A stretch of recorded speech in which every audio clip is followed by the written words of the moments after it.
Hi నమస్తే అండి. ఎన్నో ఆరోగ్య ప్రయోజనాలున్న తోటకూర పప్పు చేద్దాము.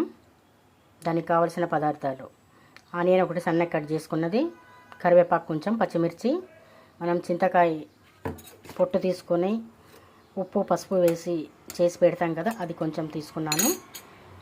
ముందుగా మనము తోటకూర పెసరపప్పు కుక్కర్లో ఉడికించుకున్నాం మెత్తగా. తయారు చేయబోయే విధానము: ముందుగా స్టవ్ ఆన్ చేసుకొని ఒక పాన్ పెట్టి ఆయిల్ వేద్దాము.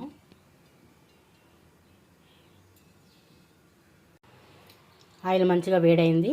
జీలకర్ర, ఆవాలు, శనగపప్పు, మినపప్పు వేసి వేగిన తర్వాత ఆనియన్ కూడా వేసి మంచిగా వేపుదాము. ఆనియన్ కొంచెం వేగిన తర్వాత కరివేపాకు కూడా వేసి కొంచెం ఇలాగా వేపుదాము.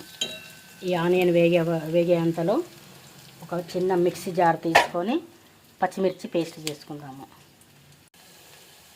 ఆనియన్ మంచిగా వేగినాయి. ఇప్పుడు గ్రైండ్ చేసుకున్న పచ్చిమిర్చి కూడా వేసి మంచిగా పచ్చిమిర్చి ఉడకనిద్దాము. ఇలా పచ్చిమిర్చి కూడా వేసాం కదా, ఇప్పుడు మూత పెట్టి ఒక 5 minutes మంచిగా ఉడకనిద్దాము.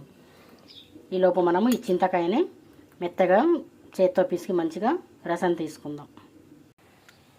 చింతకాయ మంచిగా ఇలా రసం తీసుకున్నాం కదా, కొంచెం వాటర్ వేసి కొంచెం రసంలాగా ఈ పచ్చిమిర్చి పేస్ట్ ఉడికిపోయింది, ఇందులో వేద్దాము. ఈ చింతకాయ రసం వేయటం వల్ల పప్పు అనేది చాలా టేస్ట్ వస్తుందండి.